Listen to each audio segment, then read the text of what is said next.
No, I just thought. Oh, no problem. We can say hello.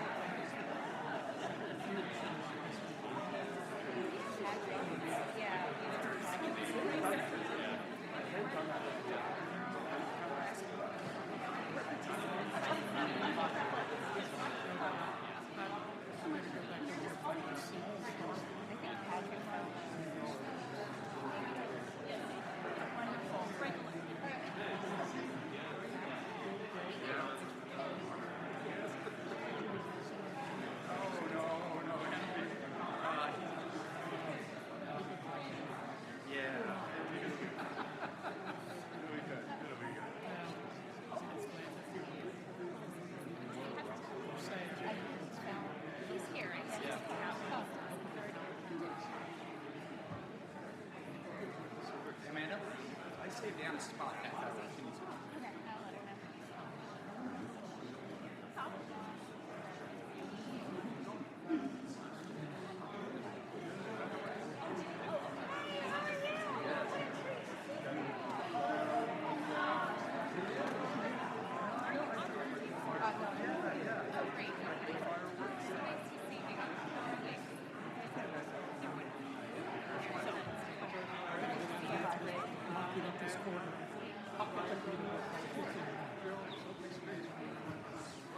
Feature flaw. Hey there, how are you?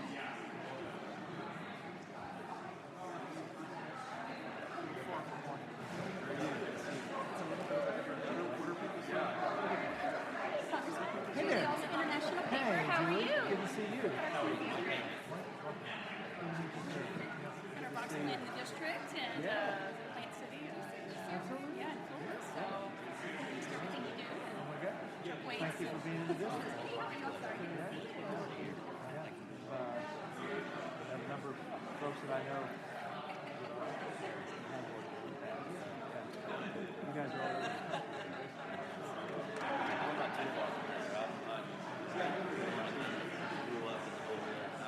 Oh yeah? That's a beautiful area.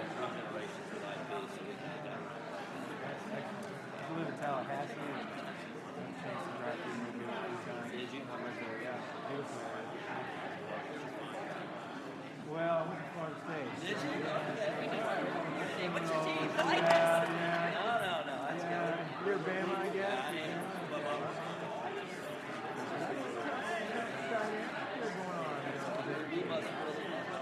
You got me for making through that.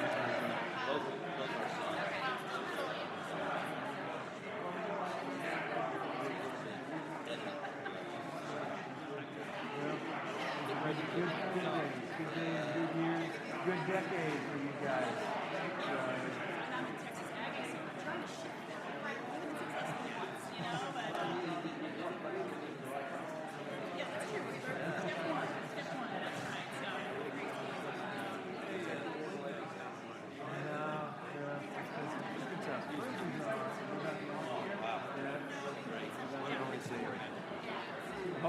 Hopefully Willie Taggart can turn around. you know, bring in Jimbo and okay, it sounds like we're getting some good recruiting. Right? Because you're going to get better quick. Yeah, exactly. Hope. We're always hopeful, right? Yeah. Well, pleasure to meet you. Nice to meet you as well. Thank you. Thanks for being Nice here. to see you. Oh, my pleasure. Really appreciate your time here today. Hey, bud. That goes for Sorry, man. I got up late. I apologize. I'm not staying here. No. You want to sit to my right? Let me get on here. Yeah. You slept in? Good man. Well, I gotta.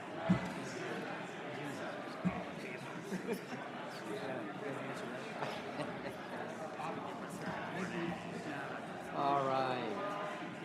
I'll help you. Yeah.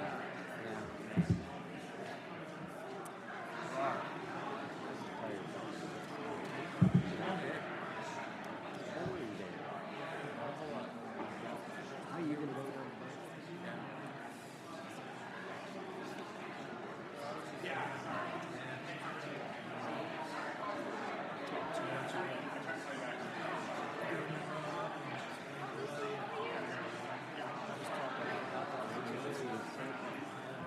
in my heart.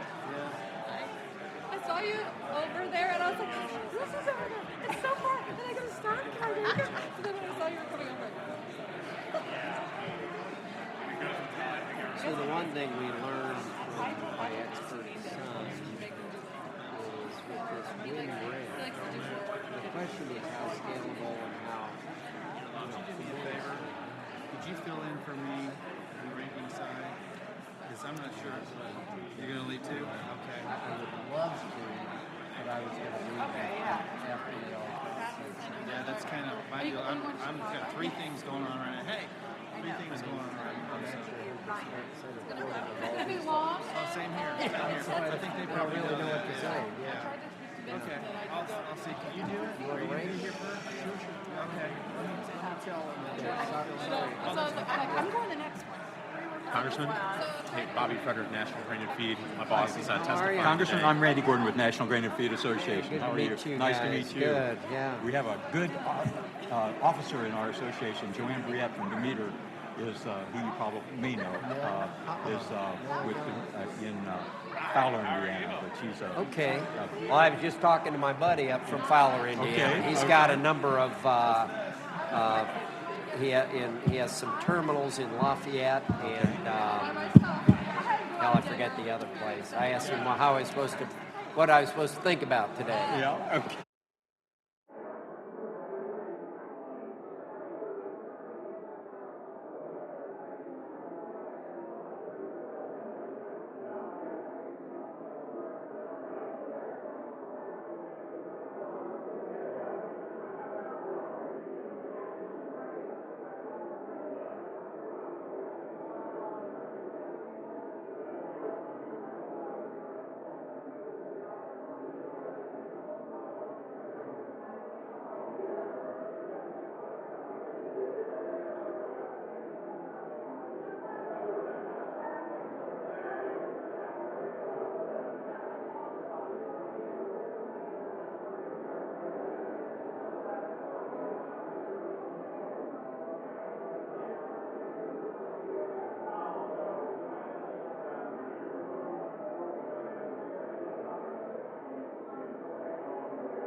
Hi, good morning.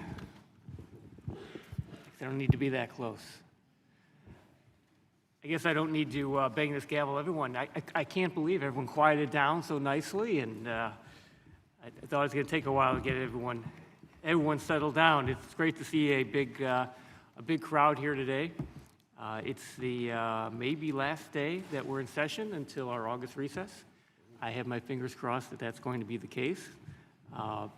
But I want to welcome everyone here to this roundtable. We're going to be hearing about some of the issues that shippers are facing when they ship by rail. I want to quickly go over the format since it's different from a formal hearing. I'm going to have an introductory statement, then Mr. Pence will have a statement, I believe, and Chairman DeFazio, then Ranking Member Graves, will speak if he's here. Then each of our 8 participants will have the opportunity to speak for 5 minutes. We don't have a clock, but please keep it to 5 minutes. We'll find a way to hurry you along if you don't stick to the 5 minutes. We will then have questions from members. And to keep some order, I'll ask members to raise their hands and we'll add your name to the list and work our way down that list, alternating between the parties. As members ask questions, participants should feel free to participate at any time with any relevant points they may have, even if the question is not posed directly to them. And finally, because this is a roundtable, there will not be an official transcript from this. I convened this roundtable because I and other committee members have been hearing from shippers about their concerns about service they are currently receiving. Important issues that have been raised include significant increases in demurrage and accessorial fees and a general decline in service reliability and quality.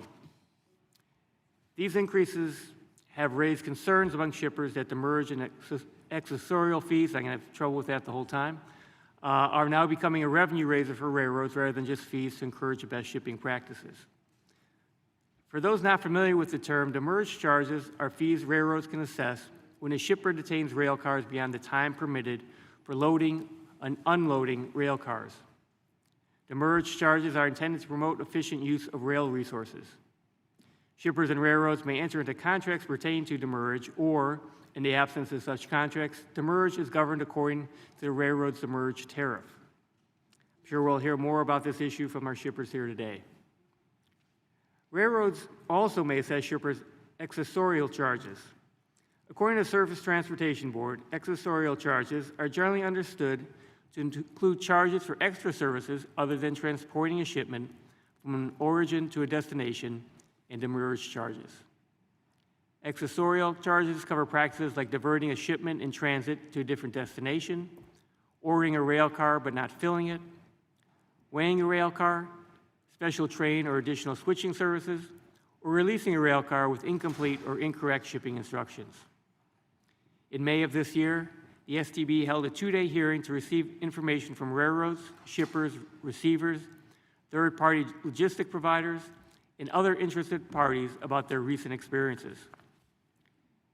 The hearing focused on demurrage and accessorial charges, including matters such as reciprocity, commercial fairness, the impact of operational changes on such charges, capacity issues, and effects on network fluidity. The hearing brought to light many of the frustrations and concerns that shippers have regarding increased demurrage and accessorial charges, the lack of reciprocity for these demurrage charges, and concerns over shipping quality issues like bunching. As a follow-up to the STB hearing and the oversight that the STB has been conducting since December 2018, I want to have myself and my colleagues hear directly from you all about your specific issues. I'm pleased to note that we have 2 shippers from the Chicago region. First, we have Steve Sealer of Sealer Industries in Joliet, Illinois. Sealer Industries is a leading distributor of a variety of specialty chemicals. I didn't bring my hat today, Steve. We also have Russ Cortell. Is that the correct pronouncement of your name? Corthell, okay. I apologize. Ross Corthell from the Packaging Corporation of America, which is based in Lake Forest, Illinois. PCA is one of the largest packing solutions companies in the United States and has over 1,400 employees. I also want to address what this roundtable is not about. This is not a roundtable to relitigate the Staggers Act. I don't think anyone here disputes the positive changes the Staggers Act brought to the railroad industry in this country's economy. Nor do I think anyone here is seriously suggesting we go back to a pre-Staggers era.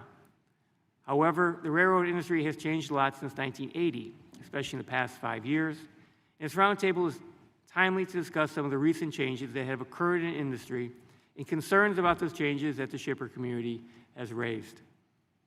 Efficient and cost-effective shipping is key to the ability of American companies to grow and compete in the global economy.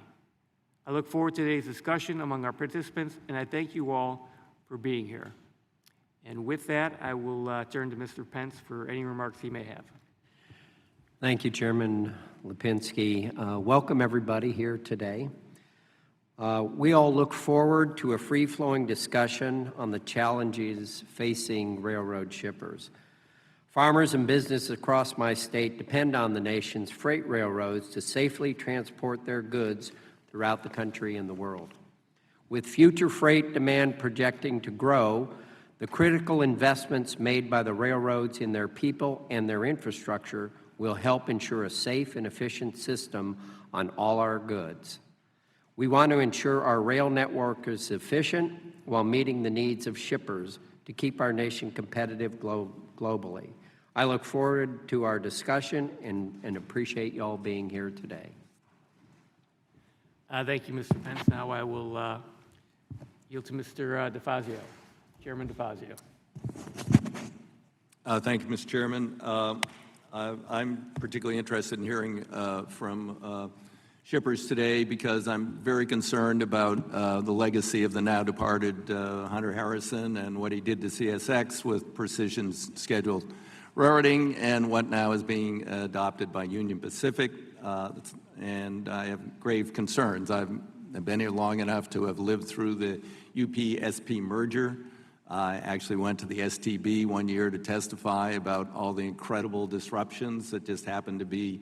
We couldn't get any flat cars in Oregon for our Christmas trees. I called them the Grinch that stole Christmas. We finally got some flat cars. But, we shouldn't have to take extraordinary measures to get the rolling stock you need to move your product.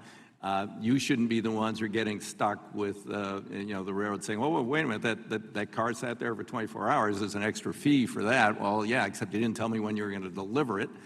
A whole host of other, concerns that I have. I'm glad that we have a couple of members of the STB here today to listen. I think that's a very good start.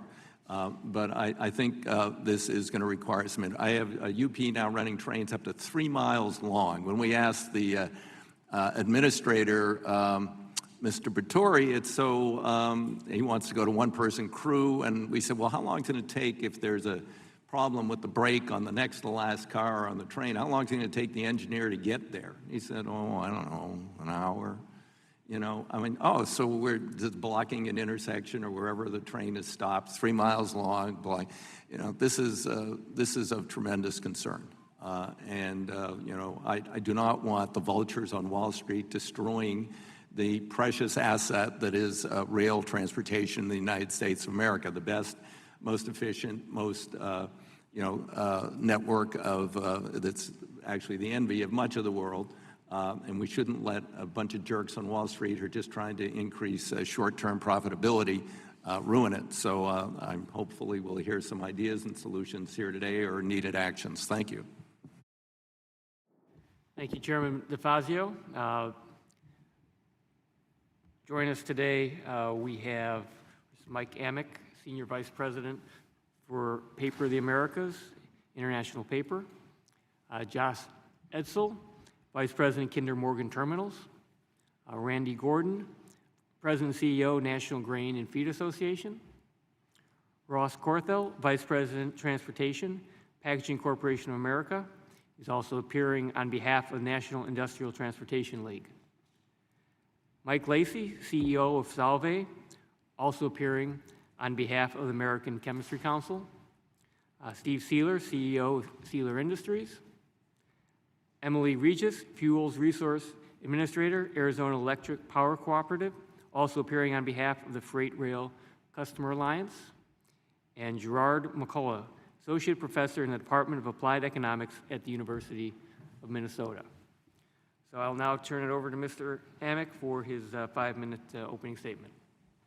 Well, Chairman DeFazio and Lipinski and the ranking members, first, thank you for allowing us to participate and have this opportunity today. My name is Mike Amick. I am International Paper's Senior Vice President of our paper, The Americas and India Business. Thank you for holding this important roundtable to gain a deeper understanding of how manufacturers, like International Paper, are impacted by, the quite significant changes that have occurred within the U.S. railroad network. As you may know, International Paper is a global producer of renewable fiber-based packaging, pulp, and paper products. We are headquartered in Memphis, Tennessee, and domestically in the United States, we employ 33,000 U.S. team members at roughly 26 manufacturing mills and 200 converting plants and 16 recycle facilities across the nation. We are a leading freight shipper on truck, rail, and from U.S. ports, spending north of $2 billion annually on transportation costs. We are the largest boxcar customer of the U.S. railroads, shipping more than 135,000 carloads annually each year.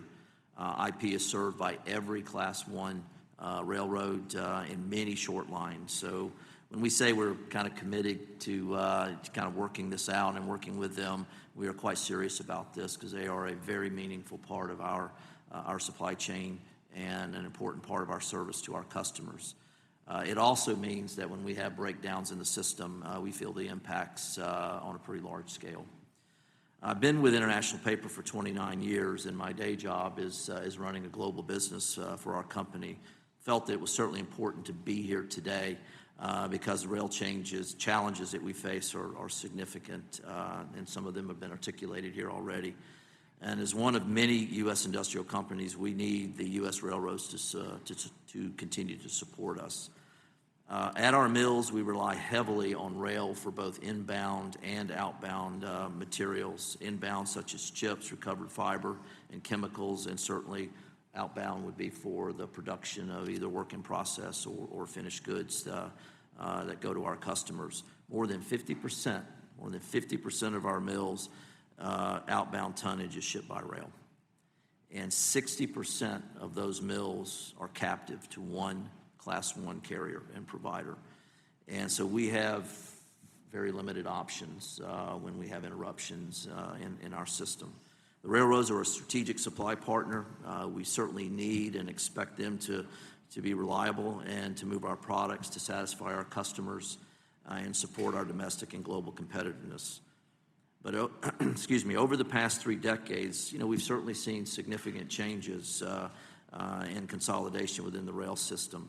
And now, given that 90% of all freight is now carried by 4 Class 1 railroads, it is so important that all the railroads be attuned to our customer needs. Over the past 2 years, many of our partners at the railroads have begun a journey. It's titled Precision Scheduled Railroading, or PSR, and it's been undermining some of the long-standing partnerships and relationships. The challenges we faced and continue to face, really kind of fall into 3 categories. You've got reduced service and unmet railroad commitments on boxcar supply, increased rates year over year despite the operational failures, and they've been significant. And on top of the rate increases, as was articulated well, you've got the demurrage and accessorial charges and fees that are increasing and are quite unavoidable. Let me make myself clear. We applaud the railroad's desire to improve their own efficiency and really seek that out. Anyone that's in a continuous improvement mode, we want to see that happening. But we're entering our 3rd year of this PSR journey, and many of the challenges still remain.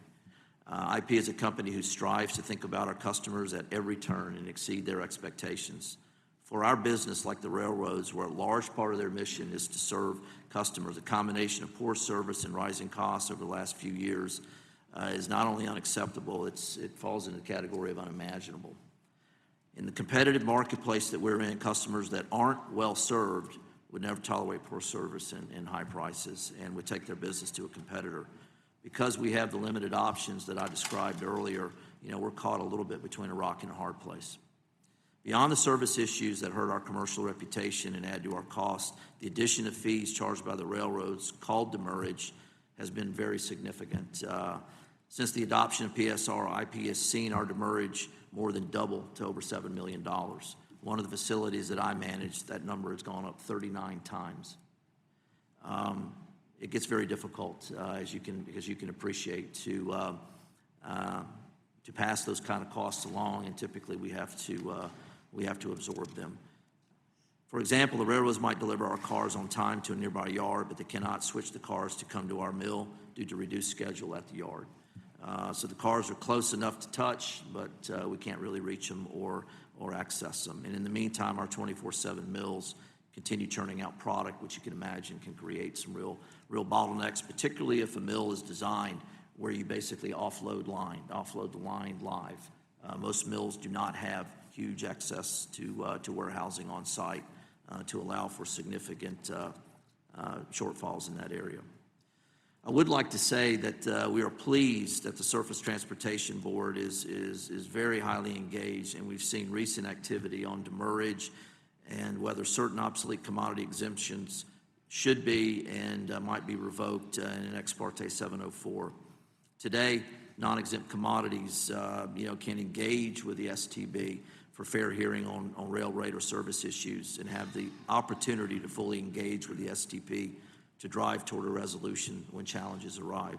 Unfortunately, a decision that we made some 30 years ago, most of the forest product industries currently do not or does not have this ability because of the exemptions that were put in place back then. With the environment changing the way it has, we are asking the STB to rule favorably on ex parte 704 to revoke our commodity exemption status so that we have direct access to a fair arbiter when needed. In conclusion, the implementation of PSR across many of the Class 1s has led to significant operational problems for U.S. manufacturers such as ourselves and exposure to unavoidable charges.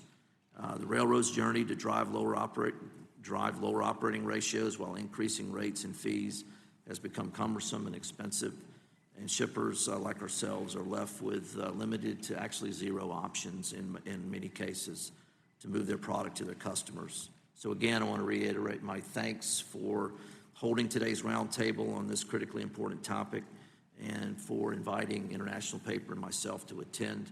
Again, we value our relationship with our railroads. We work with each of them and have open dialogues, and we'll continue to do our part as a strategic customer to make sure that we can move forward. However, without continued congressional and STB oversight, these issues will undoubtedly continue. I look forward to your questions. Thank you.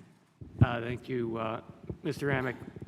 The one thing, the acoustics in this room, I'm not certain about. Since this was remodeled, make sure as we go along, make sure you move the microphone close enough. And we also want to make sure that hold your comments to. We have a lot of people here, and I think members are going to have issues having to go other places. So if you can, we said 5 minutes. Now I'm thinking if you can even keep it shorter, please, than 5 minutes, and we can have a more of a discussion afterwards. So, Mr. Etzel. Good morning, Chairman Lipinski, Chairman DeFazio, other members of the committee. Thank you for inviting me here today to participate in a roundtable. My name is Josh Etzel. I'm the Vice President of Kinder Morgan Terminals. As you may know, Kinder Morgan is the largest terminal operator in North America with 157 facilities that receive, store, and ship dry bulk products, petroleum products, and chemicals. We don't own these products, but we do play a very key part in the supply chain, providing storage and transloading services for commodities that folks use every day. These are important products that supply local gas stations, serve agriculture and farming needs, provide salt for winter roads, ingredients into foods and pharmaceuticals, and materials for construction. You could say we're the wide part of the pipeline in an international supply chain. Most of our terminal facilities are multimodal, and most are served by more than one railroad. I'm here today to discuss a major issue of growing concern within my industry, and that's the application of demurrage by Class I railroads, a topic exacerbated by aggressive implementation of precision scheduled railroading, or PSR. As the chairman said, demurrage is a charge payable to a transportation company, in this case a railroad, for failure to timely unload or load rail cars.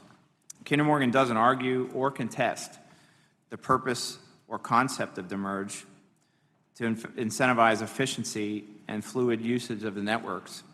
But our concern lies in a one-sided and monopolistic methodology by which the railroads assess, bill, and attempt to collect these charges. I'm sure you're going to hear many examples from my colleagues today about declining railroad performance, which is justified under PSR. My purpose is to discuss inaccurate demurrage and private car storage billing and an absolute inefficiency, and added costs and burdens that the railroads have created with these practices. Make no mistake about it, they've created windfall profits for railroads and unnecessary costs along the entire supply chain, which ultimately go to the consumer. We ask ourselves, if demurrage has an incentive aspect, shouldn't a penalty go to the offender? That doesn't happen today. In 2014, STB issued a final rule to resolve a narrow conflict on demurrage without attempting to change the long-standing requirement that liability has to be based on something more than just handling or receiving commodities. There's no contractual relationship between Kinder Morgan and other third-party logistics firms and Class I railroads. We provide a service to our customers, the shippers, and they contract directly with the railroads. We want to be a part of making this supply chain, as was mentioned, the most efficient and the envy of the world. However, the railroad's interpretation and exploitation of the 2014 STB ruling is a model of inefficiency. Demurrage is imposed without evidence of fault. There's not a mechanism in place to resolve disputes, and that has led to conflict and legal battles. In the past 2 years, the adoption of PSR domestically has exacerbated this problem. Railroads are providing less service, charging more. They're rejecting reasonable disputes resolution options, and many of them refuse to bill shippers directly, stating the rule requires them to implicitly bill receivers. Railroads are maintaining that receivers are liable and forcing Kinder Morgan to sue our shared customers for fees that railroads should be charging directly. Unfortunately, we're in the midst of that uncomfortable and inefficient process right now in the city of Chicago with the CN, where we're suing our shared customers together, each of us. We're being sued by the CN, and we've turned around, and we have to sue our customers. It's extremely unpleasant. As I stated before, Kinder Morgan wants to make this committee aware of our position and encourages you to work with the STB on demurrage rules to support a change. And to be clear, the STB has offered an awful lot of information, has been very receptive, and has done the homework in listening to the shippers, so I applaud that effort. Kinder Morgan has provided written and oral testimony as part of the May 22nd accessorial change charges at the STB, and we're going to stay with this exact same principle here. We'd like the STB to change its rules so receivers are not strictly liable and cannot be made liable absent of fault. We'd like to stop railroad overreach and abuse and ensure tariffs are reciprocal and have balanced incentives. We'd like the railroads to bill shippers for demurrage when shippers ask them to do so. And we'd like to establish or be part of a demurrage dispute resolution program to resolve current potential demurrage disputes. In closing, I can assure you that Kinder Morgan understands the purpose and utility of demurrage. We have and will continue to accept liability when we are responsible for it. Unfortunately, the incentives associated with this ruling have encouraged behavior on the part of the Class I's that's been absolutely one-sided, has harmed long-standing commercial relationships, and created massive inefficiencies and added costs against a very important strategic supply chain. Thank you. I look forward to answering your questions. Thank you, Mr. Etzel. Mr. Gordon? Thank you.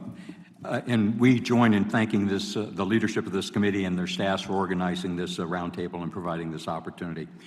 Just as way of background, National Grain and Feed Association consists of more than 1,000 grain, feed, processing, exporting, and other grain-related companies, the majority of which are small businesses that buy grain directly from farmers, that operate more than 7,000 facilities nationwide and handle more than 70% of the U.S. grain and oilseed crop.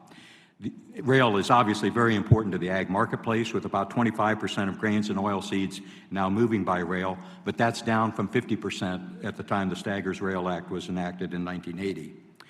Another major change since the 1980s is that more than 75% of the grain rail hopper car fleet now is owned or leased by shippers and receivers, not by the railroads, as are virtually 100% of the tank cars used to ship processed agricultural commodities.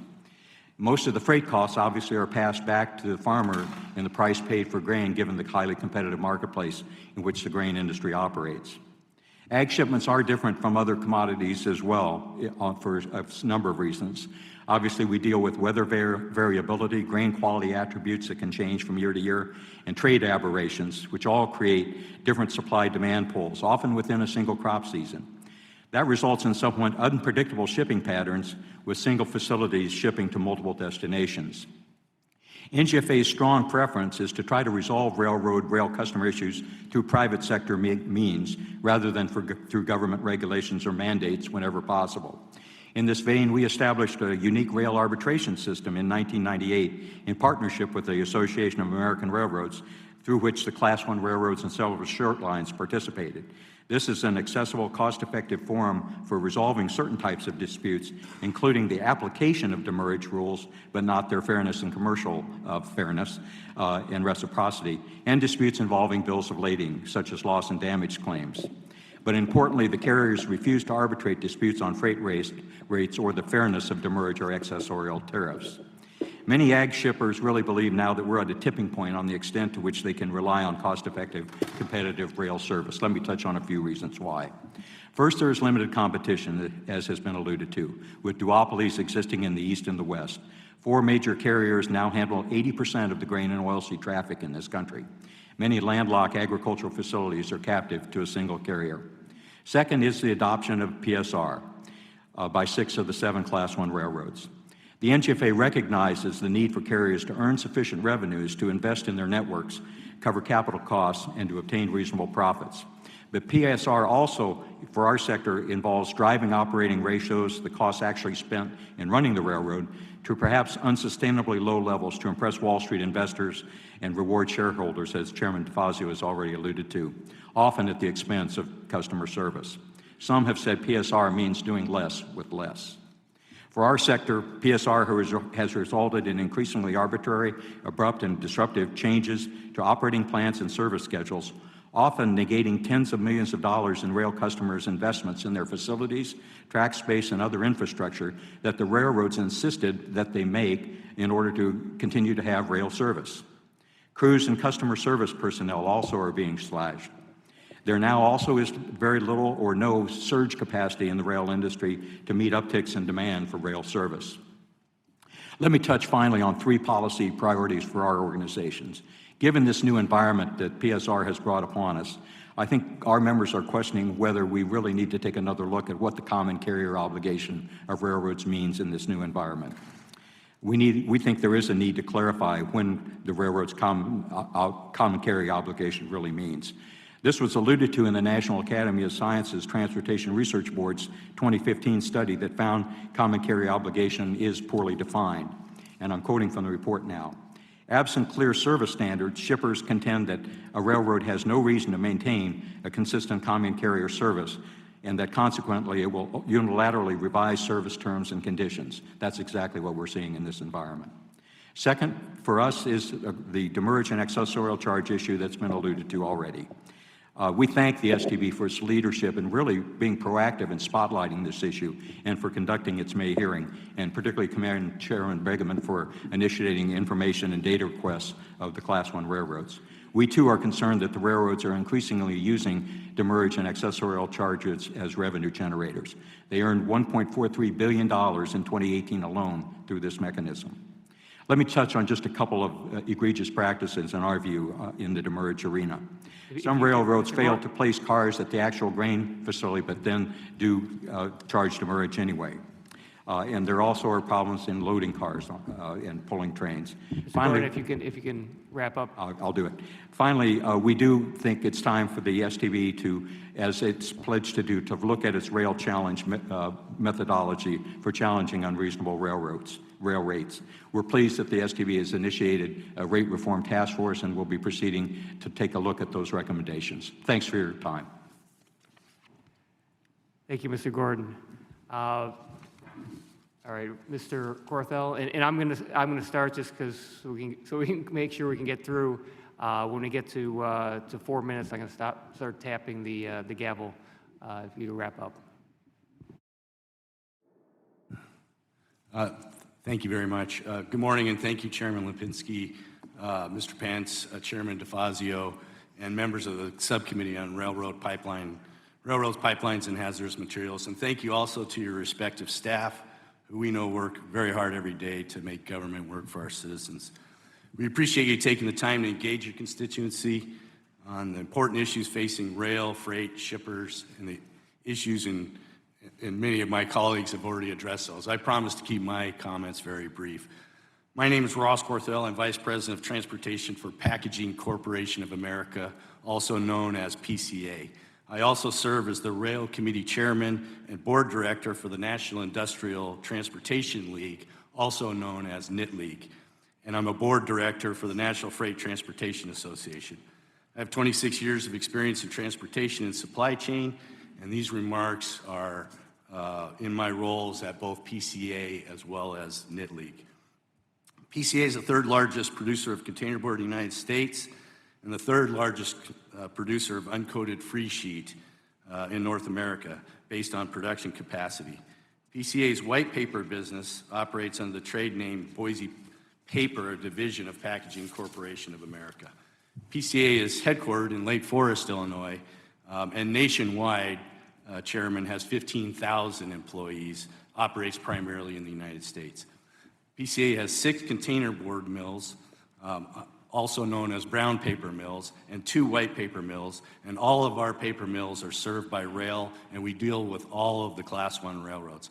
Half of our mills are what we would call captive to single line service.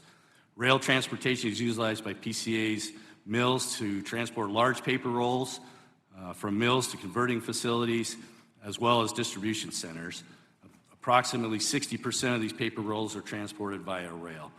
PCA's white paper business is more in the realm of about 90% of that volume goes by the rail mode. These shipments are moved primarily by rail, and PCA has 95 converting facilities to convert large paper rolls to corrugated containers for shipping purposes. In 2018, PCA shipped roughly 43,000 rail cars, spending upwards of $230 million in rail freight.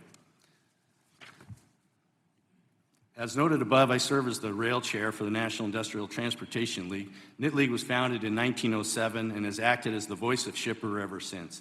NIT League members represent a multitude of industries and hundreds of thousands of good jobs contributing greatly to the U.S. and global economies. NIT League members have become increasingly frustrated with the power imbalance of the Class I railroads. Since the Staggers Act, the industry has consolidated significantly, leaving many shippers captive to single rail operations. Our membership typically does not begrudge Class I's goal to operate to reinvestment adequacy, but at an average operating ratio in 2018 of 63.2, we believe they're well within that range, and they've expanded that since 2018 as well. I'd say the extreme consolidation has fostered unreasonable practices, significant rate, and lack of attention to service, particularly at the local level. And I have just a few teaser items that I won't go into great detail, but this will allow you to kind of think about what questions you might want to ask. So local service, the railroads do a pretty good job of measuring their line haul service, but they do a horrible job of measuring their local service. And local service is where the touch points happen, and I mean at origin and destination. So often referred to as the first and last mile. This is where railroads do a horrific job. They're very unpredictable. They make resource planning at our facilities almost impossible, and yet they don't measure that service at all.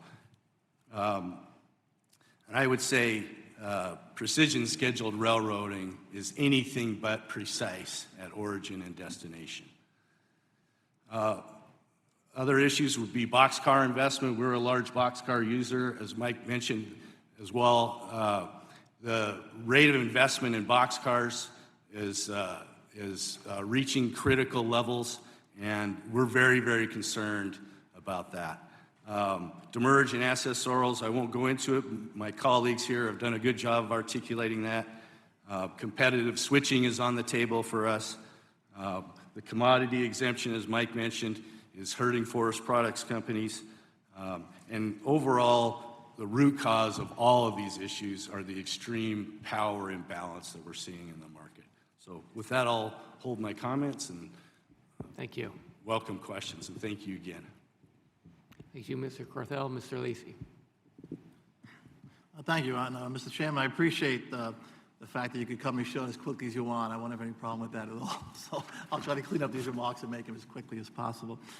First of all, I'd like to thank you, Chairman Lipinski, and the members of the committee for inviting me to participate today. My name is Mike Lacy. I'm president of Solvay North America, and I've been in the chemical industry roughly 30 years. Again, I appreciate the opportunity for shippers to discuss their challenges. We've not had a formal opportunity for a number of years. We want to express our gratitude to the STB, by the way, for the quick actions over the past year and emphasize we still have quite a bit more to do. Solvay is a Belgian company established in 1863, came to the U.S. in 1890, and we're a bit of a microcosm of the U.S. chemical industry. A lot of direct foreign investment. We've put about $9 billion in the U.S. over the last 5 years. We have roughly 50 manufacturing sites in the U.S. and 60 sites, including research and development headquarters, administrative offices. Solvay has a wide variety of products. So we ship FedEx overnight and 150 car unit trains. So we have a lot of experience in many different forms of transportation. And right now, I'm sorry to say, rail is probably the most problematic.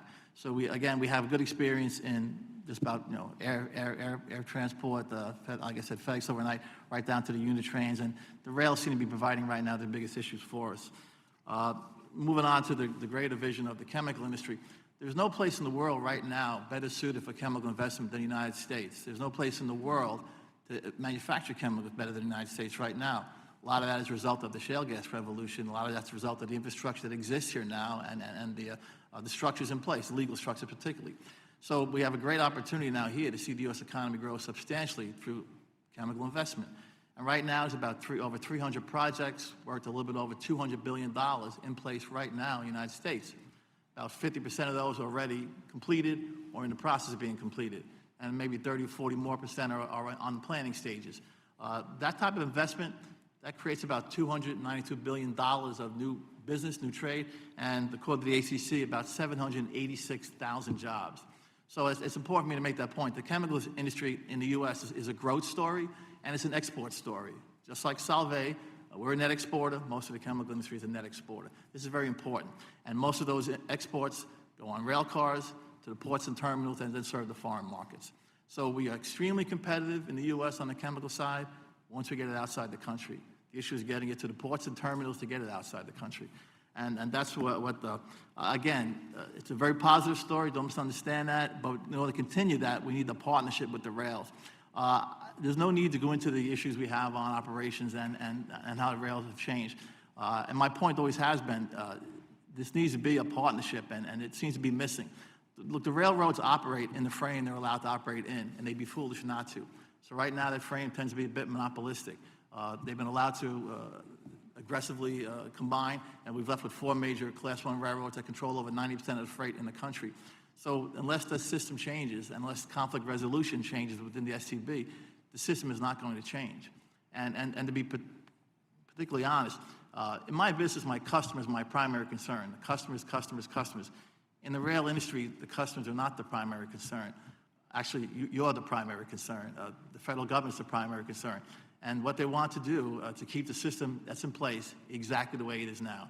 And you'll notice no matter what you propose as any change, it's reviewed as now we're re-regulating the railroads. Now we're causing problems.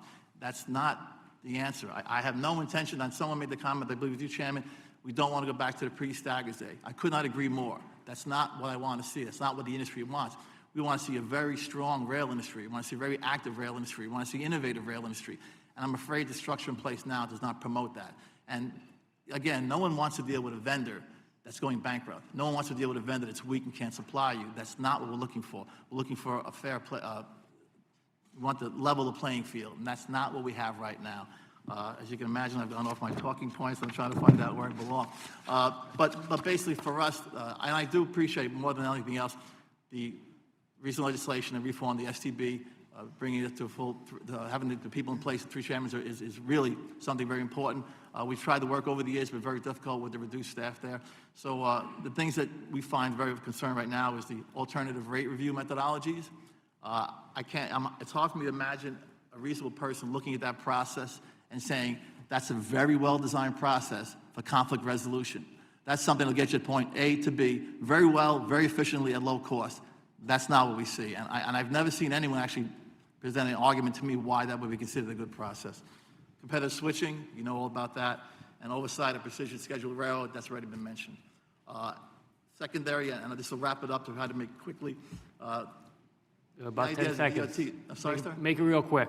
Okay, the DOT mandating standards, I don't like, I'm sorry, that doesn't make this what I like. The industry doesn't like the fact that a lot of that work's been outsourced to the associations rather than having the DOT set the mandates, particularly on the rail car standards. Again, we like strong standards, we like consistent standards. I prefer the DOT to present those standards. That's it. Thank you, Mr. Lacey. You're welcome. Mr. Sealer.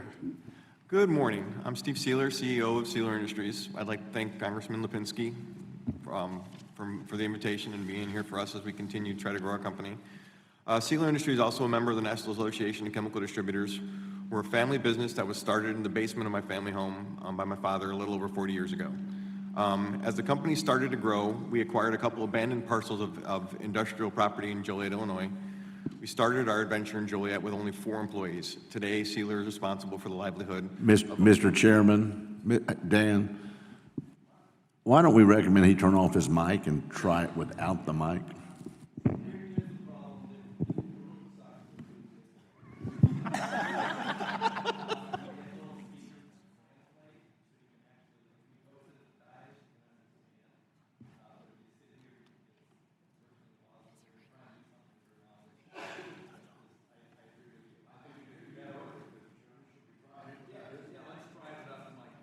I'll give it a shot.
Okay.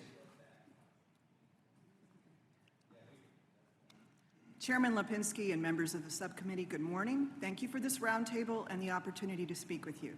My name is Emily Regas. I'm the Fuels Resource Administrator for Arizona Electric Power Cooperative, or APCO.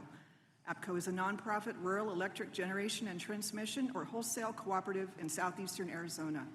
APCO serves 6 member distribution nonprofit cooperatives that provide retail electric power to more than 400,000 homes and businesses in Arizona, California, and New Mexico, predominantly in lower-income rural areas. I am also the Vice President of the Freight Rail Customer Alliance, or FRCA. FRCA represents large trade associations that in turn represent more than 3,500 electric utility, agriculture, chemical, and alternative fuel companies and their customers in all 50 states. APCO is also a member of National Coal Transportation Association, where I am the current president. APCO has been shipping coal over predecessors of the BNSF and Union Pacific UP railroads since the early 1980s. Under the current configuration of the electrical grid and the gas pipelines, we need to use coal to keep the lights on. Our coal comes from 3 regions: New Mexico, the Powder River Basin in Wyoming, and Colorado. The coal can be delivered only by railroad. We have to depend on UP and BNSF, plus the short-line railroad that acts as BNSF subcontractor. The railroads have been well aware of our captivity for many years. In the 20 years I worked on APCO's rail transportation, there have been service problems, but none worse than they are now. Unlike before, the problems are not caused by financial difficulties or increased traffic. The railroads have never been better financially, and volumes are actually down.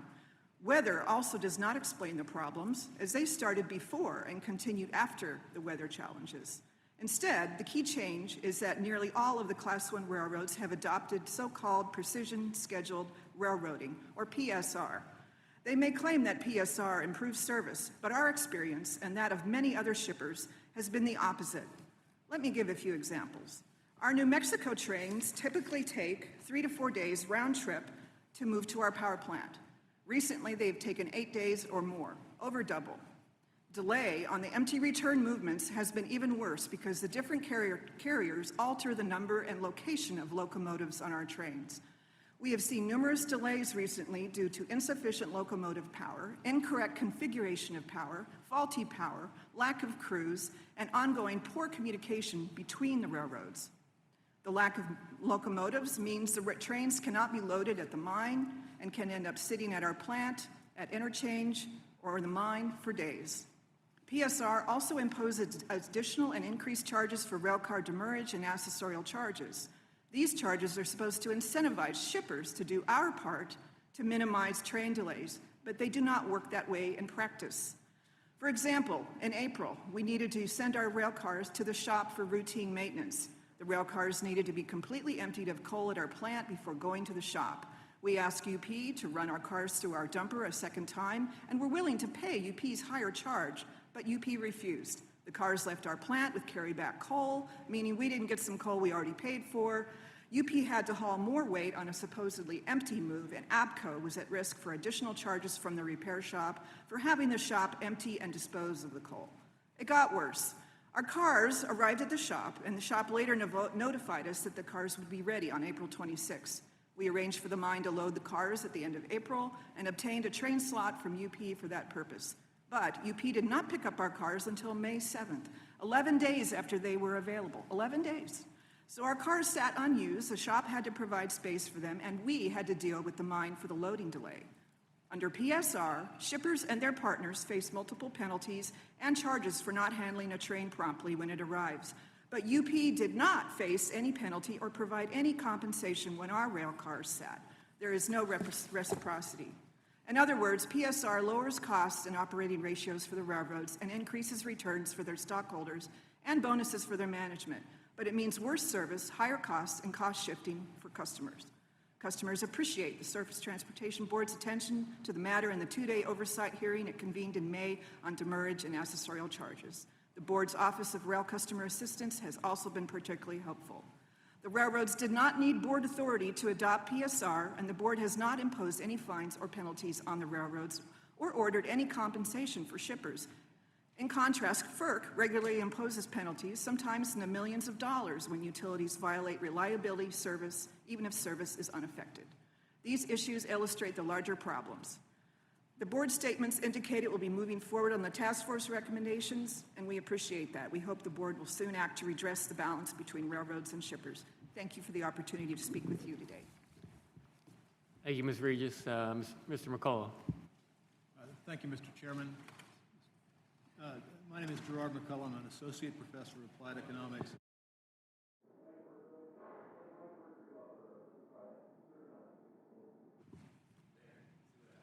I'm still Gerard McCullough, associate professor at the University of Minnesota.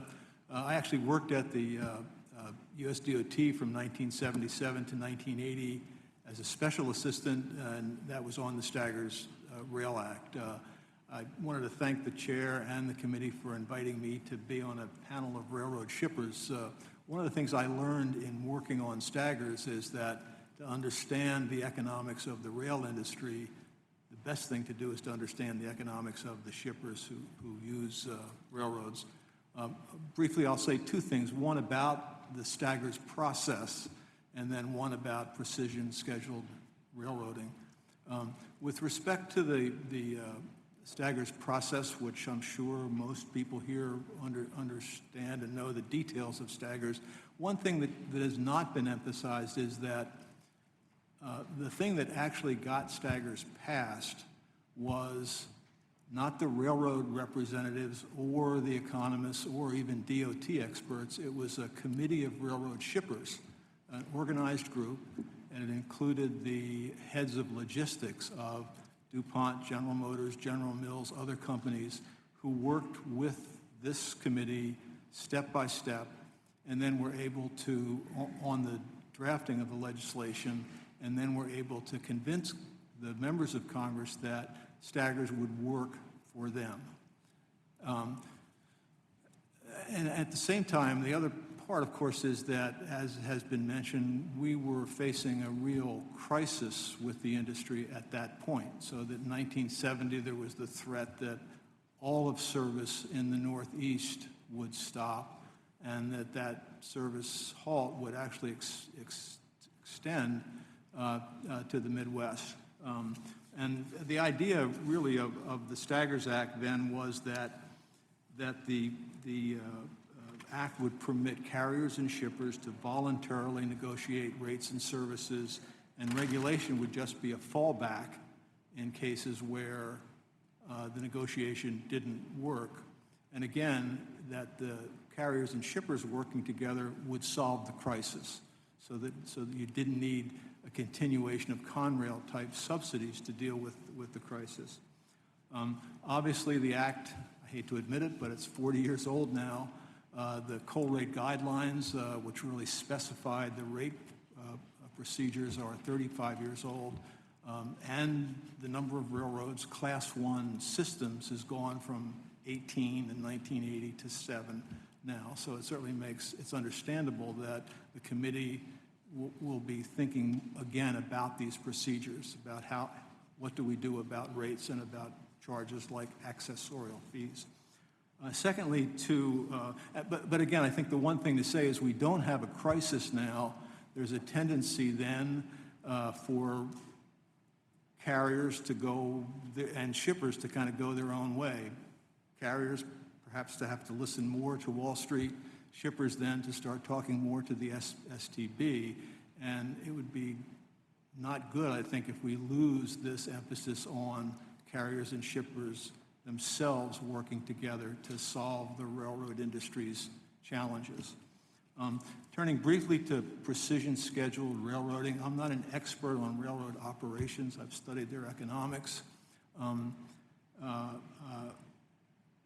That system, though, as I understand it, simply says to aggressively schedule railroad operations in order to make the best best use of railroad assets. Applies to both yards and to rail, and accessorial fees are a part of that. I'm not aware at this point of any kind of careful studies of what are the overall economic effects, but I am concerned with what I think would become, what I think is a heavy focus on the cost of rail operations without the concomitant focus on service levels and improving railroad services. Just quickly, you know, the key to the Staggers Act was this idea that demand-side price signals are as important as cost signals for an industry like the railroads to evolve and meet the challenges, changing challenges from its shippers. And that's, again, if we lose that in PSR, then you lose that essential improvement that came from Staggers. Thank you.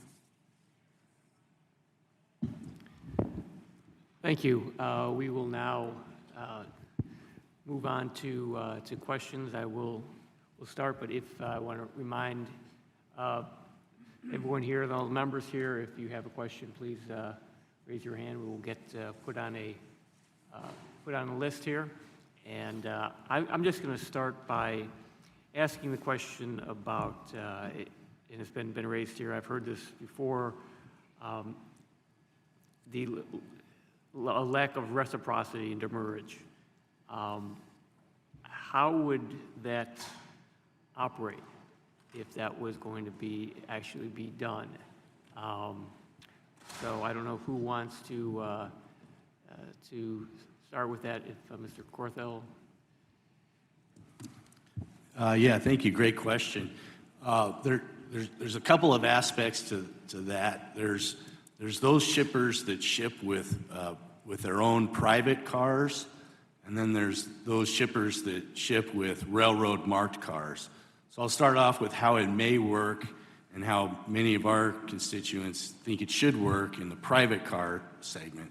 So as you can well imagine, many of these companies make massive investments in rail fleets to move their product, and the railroads will charge if there's any delay at origin or destination for those private cars.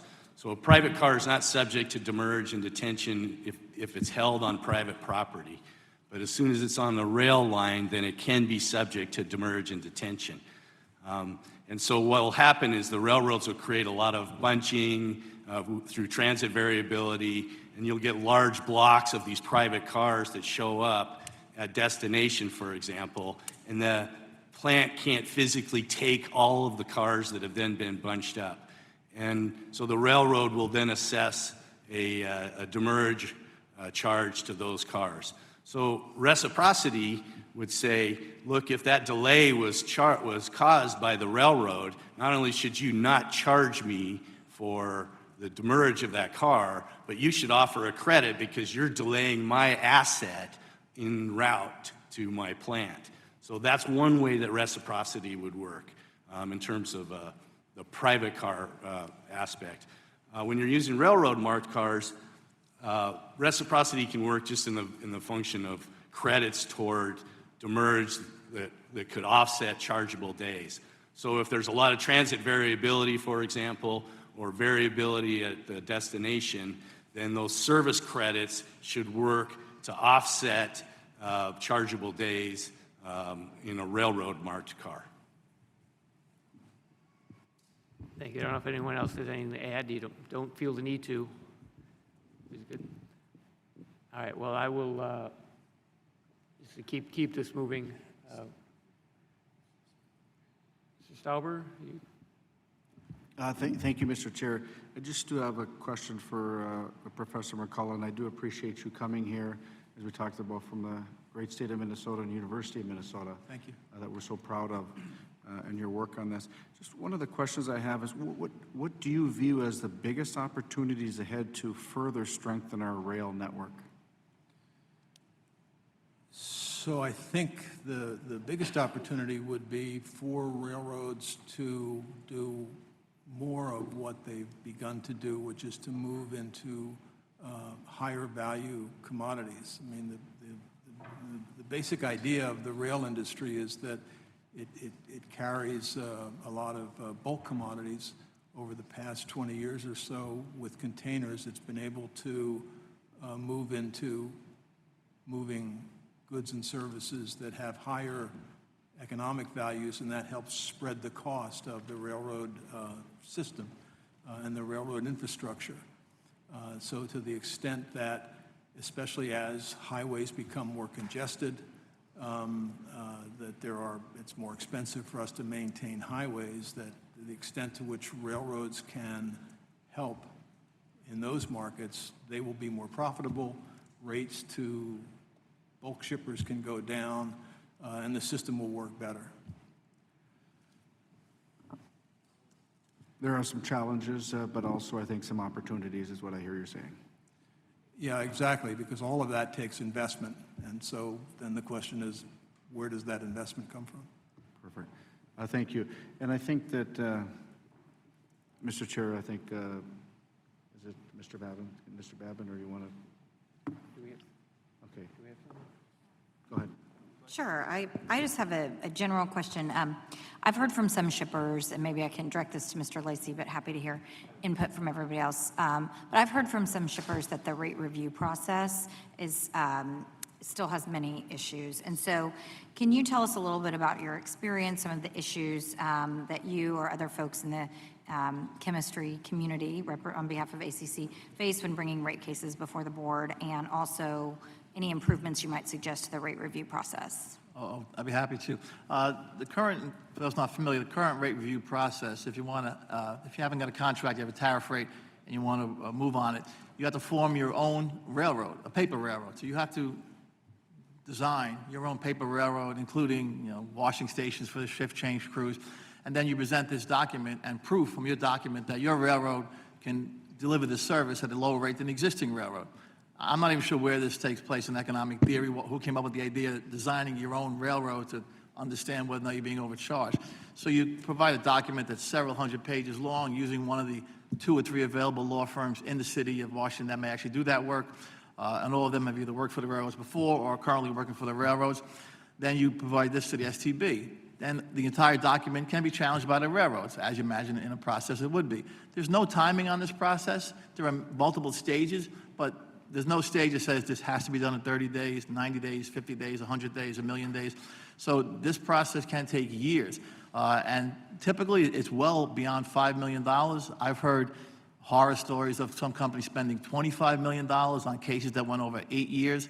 I've heard other stories of companies spending 15, 20. I've heard stories of companies prevailing, and the relief they received was much less than the legal fees. One company in my industry, that's exactly what happened. So their victory in the rate case was actually very pyrrhic. They lost everything they hoped to gain. So it's a very difficult process. And the idea of constructing this fake railroad, faux railroad, whatever you want to call it, I don't quite understand how that's supposed to work. And then the fact you can challenge every part of that, you can imagine how long this give and take would get. The railroad challenges your assumptions. You go back with more assumptions. It goes back and forth, and finally comes to some resolution. And in the bottom of all this, basically there's the idea of 180% of variable cost to some effect. There have been increases of $2,000 over variable costs that have passed this test. So it doesn't seem to get to the heart of the matter. That is this the issue of a railroad using its monopolistic power? And look, just to be completely honest, we have sites that are dual served. We have sites that are captive. The dual served always has better rates to the same location, same product. Same rail cars. Matter of fact, the rail cars are interchangeable. Yet the rate at dual served is always lower. So the issue with the rate review case is it happens almost always on the sites that are single served, that are captive shippers. And there's very little chance. And again, I honestly don't know, it may be 50-50 who wins, who loses, but very few cases are brought up. And personally, when we had a contract that came up that had what we thought were they were in fact huge price increases over the next couple of years, we considered it a rate case. Once we became familiar with the process, I was determined that we would never develop a rate case. It was too much of a risk. And also, too, understand, once you have a contract, you cannot file a rate case. So you push away from a contract and you have a tariff rate. I have no idea where the tariff rate comes from. The railroad will tell you what your tariff rate is, which will, of course, be higher than a contract rate. You will pay that rate for all the years you were involved in this litigation at the STB. All the years your rate case is progressing, you will pay that tariff rate.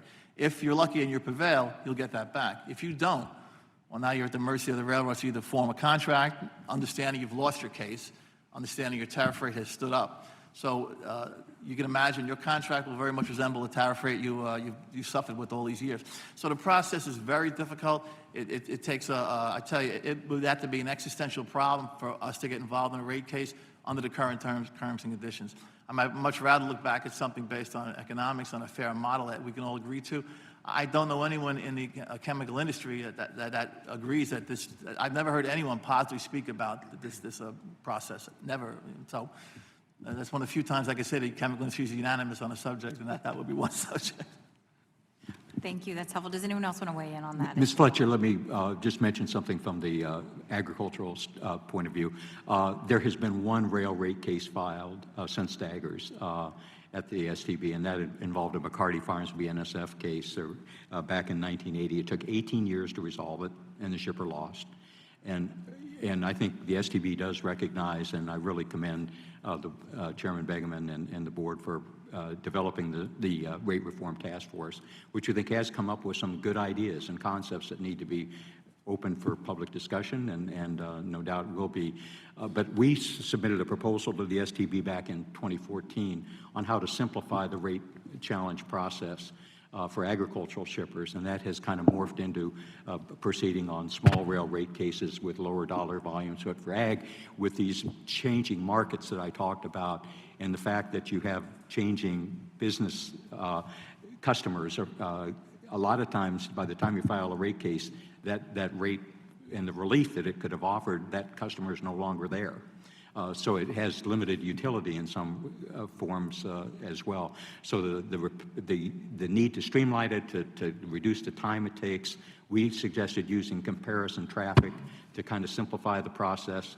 And I think that's a concept that the Rate Reform Task Force looked at as well. So we're very hopeful that the concepts that it developed can help shed some light. But I think the board clearly recognizes that the current process doesn't work well, and we would certainly agree with them. I can also add on top of that our company has been through the standalone rate case process 3 times, and it's very expensive and very time-consuming, very lengthy. It's probably unaffordable for many shippers to undertake, but we're very encouraged by the STB's Rate Reform Task Force report and the recommendations that have been made recently, and FRCA has been very engaged in that process, and we look forward to moving forward with some of those recommendations and participating in rulemaking. Thank you. So, without taking too long on this, because it's a very complicated issue, obviously, on how to do rate regulation, and to the credit of the STB, it's walked this tightrope of having a credible threat to the industry that if they do things really bad, the STB is going to get into it. But on the other hand, encouraging shippers to work with the railroads and to negotiate rates, and it is a tightrope. That said, if you think about regulation, if you think about the job of the regulator observes a price that the railroad wants to charge, and then has to say, how does that price relate to the cost of the railroad operation? The problem there is that has to be estimated. And then the issue is, how do you estimate it? And there's sort of 3 ways without spending a lot of time on it. And one is simply to say, what's the cost of that movement? Okay, that's very hard to do, to get the cost of an individual railroad movement. We could get into why, but it's very hard to estimate. Okay, that's sort of at this extreme. The other extreme is to say, okay, what does it cost to just keep that railroad in existence? And that's the revenue. So that on the left there, that was revenue to variable cost that's been mentioned. At the other extreme is this idea of what's it cost to keep that railroad in operation. And that's revenue adequacy. That's basically saying, what do they need to pay for capital, et cetera, et cetera. That's also not so easy to do.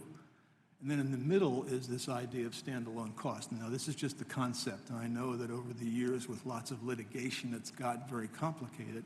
But basically, revenue adequacy, the standalone cost says, what is it going to cost to provide that shipper with service? And to some extent, what is that shipper ready to pay for that service?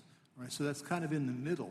And in principle, that's a good way to go at it, right? Economically, that's probably the reasonable way to think about it. Now, implementation does become difficult. And again, I think in its recent report, STB said that we will address ways to try to simplify that process. And as an economist, I think that's the most reasonable way to go.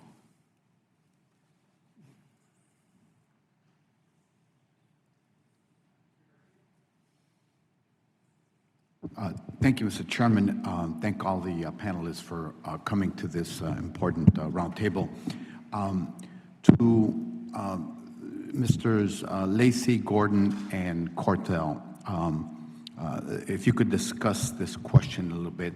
Over the past several years, all the railroads have been implementing staffing and operational changes such as longer trains, the closure or reduction of shipping yards with fewer staff, and of course PSR, which has led to greater operational efficiencies and greater profits, but less flexibility. You've already discussed a little bit of that. This loss of flexibility is particularly important for industries which ship to a variety of locations. Can you please discuss the impact of these changes, including the closure of shipping yards or the reduction of staffing in them on meeting your shipping needs and increased costs? I'll try to quickly go first.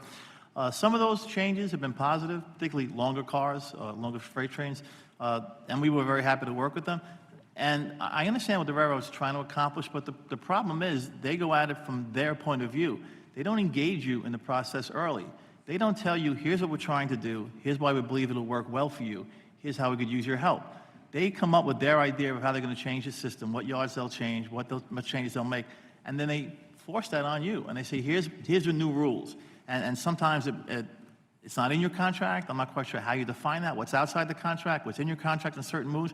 But there's no collaboration. I mean, we make changes in our product constantly with our customers, but you sit with the customer to understand what's the best way to change a process or a product.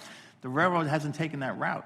So for us, yes, the reduction of headcount has hurt us. The reduction of rail yards, it's hurt the service level.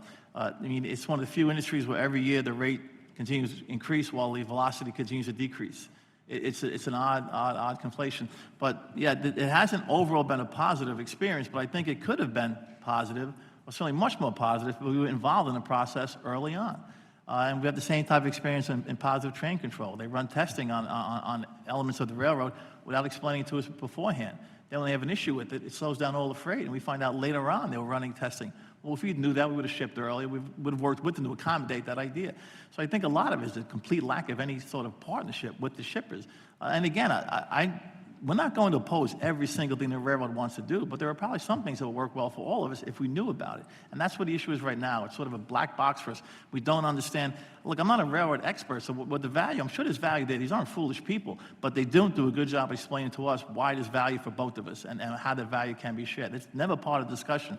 So, you know, I give them credit for trying to improve their process, trying to improve their profitability. That's great. I like a strong railroad. But I don't think the way it's been run has worked very well for anybody. And it's caused a lot of problems, and not so much in our unit trains, but quite a bit in our manifest freight, you know, with a lot of different, previous switch from railroad to railroad. On a single route with one railroad, it seems to be okay, but that's not what we ship mostly. When all the manifest freight on multiple railroads, it becomes a big, big issue for us. Could I add something? I just want to say that in the utility industry, we've invested heavily in the equipment. The majority of coal cars are privately owned, yet we're not actually consulted when these rules and changes are coming up with the railroads, especially in the case of longer trains. We're already shipping trains that are a mile long, and if they're asking us to make them even longer, there's a big impact to that equipment. That's our cost. Again, that's something that we have to bear. Yet we're not able to participate or have input into any of these changes or rules. Thank you. I would add that the resources that they took out in PSR were both human resources as well as physical assets. So I mentioned the first mile, last mile in my comments, and they literally were taking local crews and locomotives out of the local service at the same time that they were eliminating headcount in their customer service groups and in their demurrage and accessorial groups. And so you'd have this very erratic switching.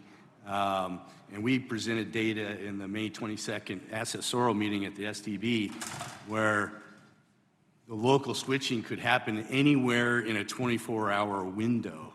So from a resource planning perspective, you don't know if they're coming at 12:01 a.m. or 11:59 p.m.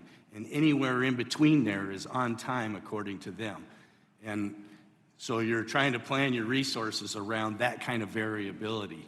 And when they started taking both headcount and physical assets out, then that has exacerbated that problem. And we presented data from a local switching perspective over the course of 1 month, and I promise you, we randomly selected this. They missed the switch 22% of the time. And when they miss a switch, then you have to go to their customer service group and try and figure out how they're going to recover your service. Well, guess what? They also cut heads out of their customer service group. So there's nobody to answer the phone and solve that problem for you. And even if there is, they don't know anything about that local operation. And so they're trying to learn, these I'll say poor souls, because they've also been thrown into it. They're trying to learn what's happening on their own railroad along with us to figure out what the solution is. So PSR, has a good goal in terms of overall efficiency, but again, it's not precise at all at origin and destination. And these are the touch points where shippers and receivers interact with the rail the most. And that's where we need the most consistency. Just add on to that, really touch on what my colleague Mike and Ross. You think about as I said in my opening comments, we were very keen on the objective, and that is, continuing to improve and make it more efficient. And that's a goal that most manufacturers are after. What you can't do in this process is divorce the process from the goal. In other words, the journey that we've been on for the last 3+ years has been a journey that has been full of surprises. It's a journey that has been ambiguous and outright shocking sometimes in either the amount or the size of the surprises. And, I'll give you an example. There were several weekends in my role where I was sitting here wondering whether or not I was going to have to shut down, my facility at Georgetown in South Carolina because we couldn't get rail capacity in there, and your inventories get so large that you start to introduce other safety issues. And the tangential and downstream effects of that is that's a power generation facility. It's a craft mill, and there's other kinds of implications that fall out of that. Several of our facilities, either were at the brink of that or actually had to close. And so, to Steve's point or Mike's point, it's really around as we go through these journeys of improvement, the transparency is so important. The communication channels being open is so important.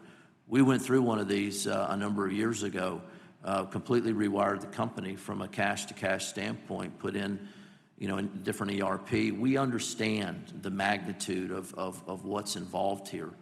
But I have to ask the question, are their minds and their focus on where ours was? It was with the customer. How will this impact the customer? And the behaviors so far have indicated that that's secondary or tertiary at best in our experience, and we've dealt with all of them. If I may, one thing before Mr. Gordon answers, just to speak to Mr. Cortell's comments, and I agree, 22% missed switches is not outside what we see in all of our terminals. We see a very, very high percentage of missed switches, and we understand there's factors that affect those, but the problem from a billing standpoint is that the automated systems cannot capture those inefficiencies. And the secondary, tertiary, quaternary effects of these downstream missed switches will result in automatic bills being sent out for cars that you could not have possibly received because the effects on the prior days. So, and then there's not a human being at the end of the phone to talk about this with. It's an automatic bill that's accruing interest and then gets billed to the parties who had really no control over what happened to these cars. So I think it touches on a couple points of reciprocity, the effect of the reductions in headcount and staffing, and certainly on the performance and what it does for parties on each side of the supply chain. And Congressman Garcia, I'll just touch real briefly on the agricultural components of this. A lot for agricultural products like soybean meal and so forth, some of the railroads are making unilateral decisions now to go to these longer trains with manifest traffic. So it's building long trains with multiple destinations. And the shipper is now being required to group their cars in a certain sequential order that used to be a job of the railroads. But that is also taking up to twice as long to get to the destination for our member companies are reporting to me than used to be the case with unit train shipments. And a lot of these facilities were set up to do unit trains where you go back and forth to origin and to a single destination very efficiently. And these manifest trains are costing more too. The freight rates are going up for those versus the unit train rates. So that's an exacerbating circumstance with the longer train situation in the ag community as well. My colleagues are exactly right in terms of the reductions in labor at the rail yards, the increasing amount of time it's taking to actually take the cars that are ready to go to the facility and put them in at the actual constructive placement in those facilities is getting longer and longer. And the clock is starting to tick on these demurrage charges, often when they're in the railroad serving yard before they can even get them into the facility to be acted upon. So it's having some really adverse effects. So thanks for asking.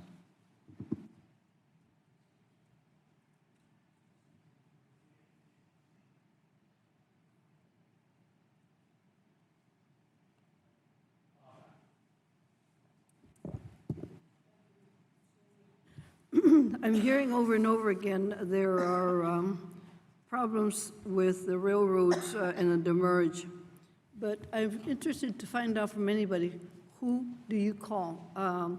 Who resolves those problems? Do you have a problem getting listened to? And who is it at the central, if there is a central number you can call and really get to the bottom of it? I'd like to respond. I know that in the utility industry that there's many times when you have to do a lot of research to figure out if you were really supposed to get this demurrage bill. Can't you get it ahead of time? Do you have a number furnished by the railroad? They appear sometimes many months after the fact. You have to back up and go do research and try to find out what really happened. There's oftentimes you're not actually talking to a person who even understands who you are or where you are.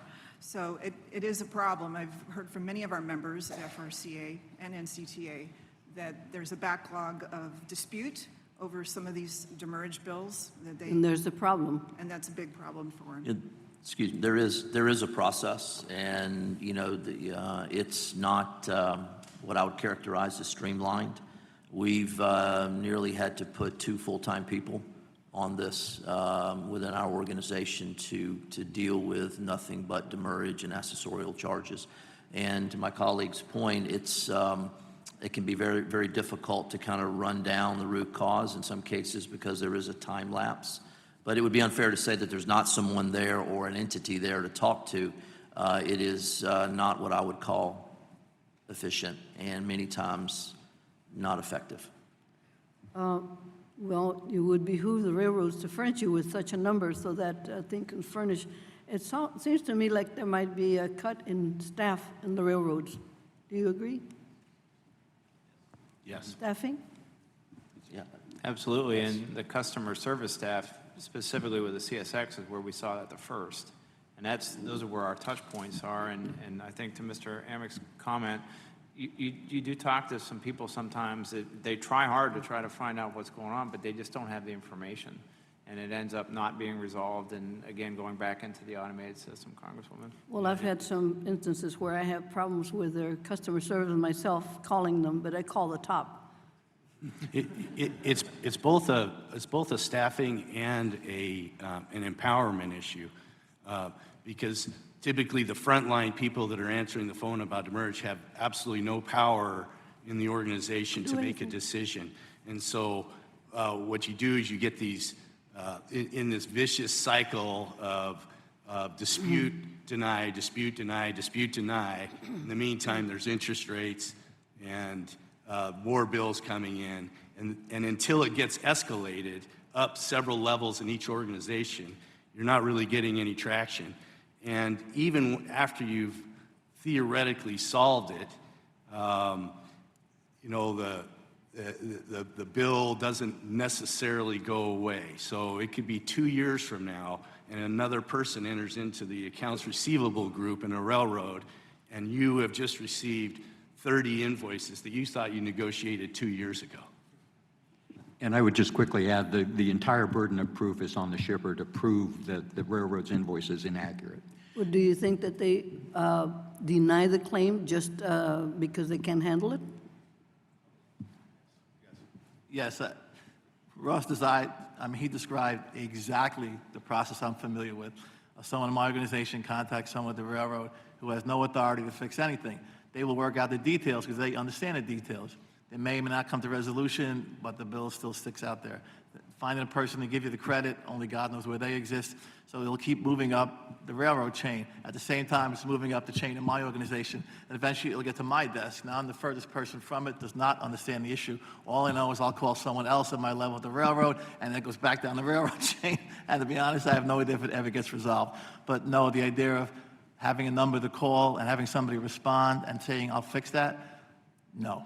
That's unless it happened sometime and I wasn't aware of it, I've never heard of that circumstance. So. We're in the same boat right now. We've got a dispute that we're trying to work through, and we used to, every year we get a new person to contact. Now they have no person to contact, and we asked, and they basically said, well, there's one person in the area, but they're really kind of busy, and we're given a name, and they kind of like let us up to dry, so we're just keep trying to climb that ladder. Well, you just won't pay it.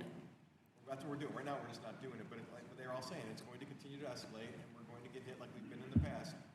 We'll all of a sudden, at the end of the year, they'll come back and they'll escalate, and we'll have a $200,000, $300,000, $400,000 bill for charges that we're disputing all along.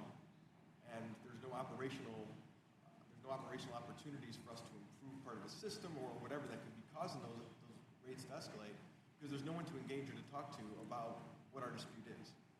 You can't talk to the president of the board? I think with respect, we have done that in our situation in Chicago with the CN. We have not paid the bills, and we are in court with them, and we have been forced to sue our customers as part of the lawsuit. And that's just, it's not attractive. It's not good for business relationships. It's inefficient. And to the credit of the board, they've been extremely open in hearing these comments, and I can't say that enough. But it's a function of having that process in place where the person who's responsible will pay and the person who is not is exonerated, and that's what we're trying to get to, ma'am. One more point I would add. To initiate a dispute within the rail system, you have to go onto their website and file this on their website. So you really can't even initiate a dispute with a phone process. And not only do you have to use their website, but you have to hand key in what your issues are on a car-for-car basis into that website. So if I was tracking service issues for 3 months and I had a really nice set of data in a spreadsheet, I could not physically upload that spreadsheet into their system and have it mean anything to them. I would have to then take my data and hand key that into their demurrage dispute website process to even initiate the start of a process. And again, after you spend several hours doing that, you get a note 2 days later that just says denied, and many times it doesn't even tell you why. What happened to person-to-person contact? I used to handle claims for Ford Motor Company, and I'd call on the phone all the time. It's just amazing. Another complaint I've had is that they're overcharged for shorter shipments since the railroads prefer long haul.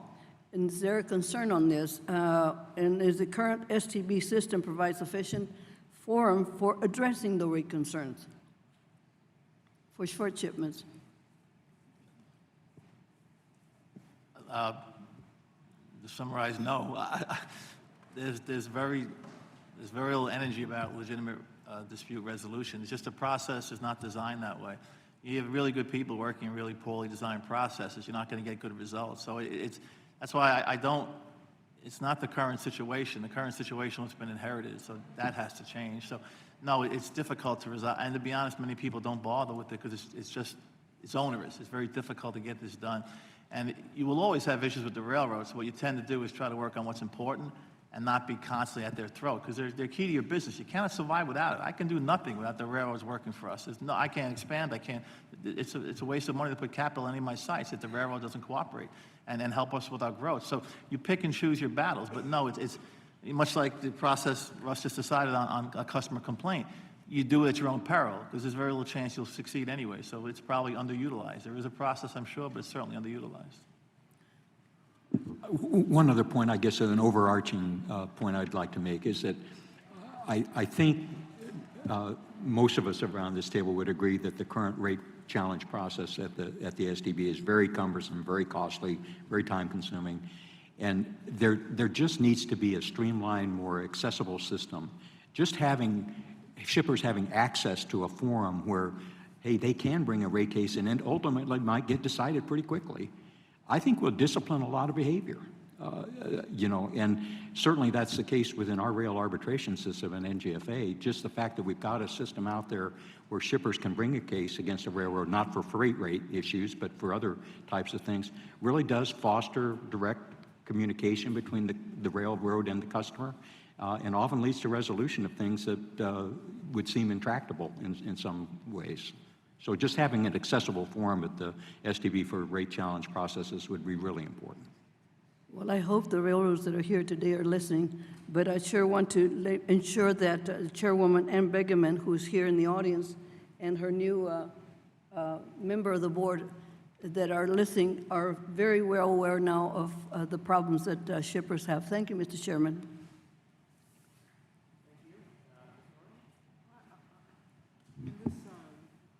In the prior discussion on Ms. Napolitano's first question. Press it closer. Regarding Ms. Napolitano's first question and the rising costs and where to assign them, and I wondered if you thought that there was a remedy in the Congress that would be helpful here, if there were regulations regarding this uncertainty that the Congress could implement. Or is this simply the industry is having problems, has got to straighten them out? The May 22nd, if I could refer back to her question, that first question was more specific to demurrage and accessorials. And so what I would say is refer to the testimony in the hearings that the STB held May 22nd. It was a fantastic day of testimony. I think the board members were very engaged, were very encouraged by the questions that the board had for the railroads and for shippers. We felt like the dialogue overall was very, very positive. And so I have confidence in the STB to address some of these issues. And that's how I would answer that.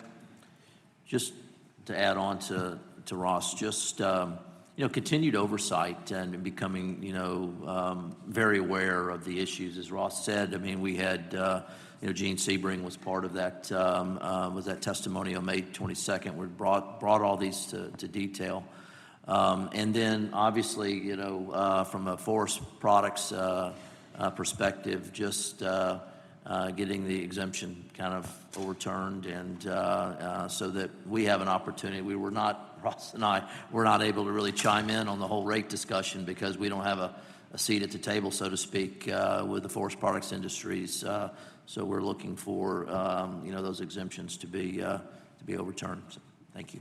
I would say also, we've been very engaged with the Surface Transportation Board, and they are happy to talk to us, and we've had a great deal of dialogue ongoing since that time of the hearing that happened in May, and we expect to continue to engage, and I applaud them for their participation in allowing us to bring this issue to them. Over 43 shippers came to the hearing in May and had a chance to speak, and I think that's a great progress, and I applaud them for that.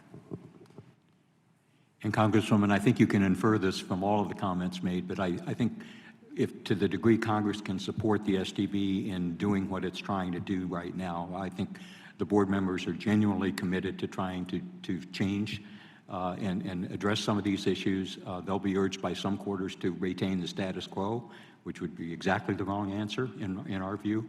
But to the degree you can be supportive of the board fulfilling its statutory function is greatly appreciated.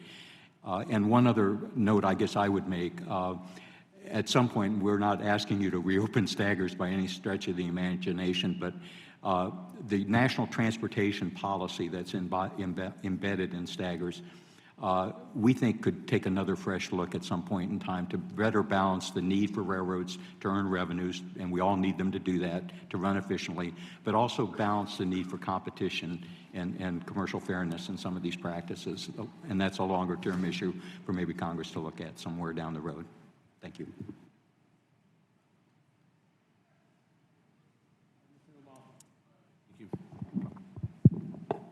Thank you. I'm sorry, multiple committees today, et cetera, so if this is redundant, forgive me. But I want to narrow down on agricultural products and short turnaround times often needed with those, with perishables. Even 24 hours may not be quick enough sometimes, but to anybody on the panel who cares to touch it, I know railroads are trying to become tighter on their schedule and do everything they can to be more efficient, but what is being done to make it where shippers can keep better track of the freight cars that are coming in? When are they being unloaded? When will they expect new empty ones to come back to a zone for keeping up with ag products in a certain area?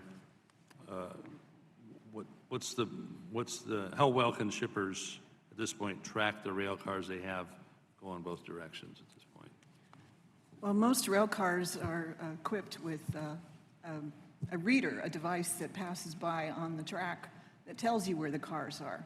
So you can look this up online. You can pinpoint pretty much within a few miles where the interchange last was with your car. So that's universal? That's pretty universal. Okay. But there is an issue with estimated delivery times, ETAs, that are changeable almost every day. So if you're trying to manage your inventory or a shipment or a pickup or a delivery and you have this unpredictability going on, as I said in my statement earlier, we had a predictability for many years of 3 to 5 days for a round trip delivery of coal shipment, but now we're getting upwards of 8 days, 9 days, we don't know. Sometimes it changes so much because the train is sitting for long periods of time for various reasons. So you may know where they are, but you really can't predict how soon you can get the cars is correct. Kind of the age-old problem. Yeah, all right. Yeah, that's exactly the issue.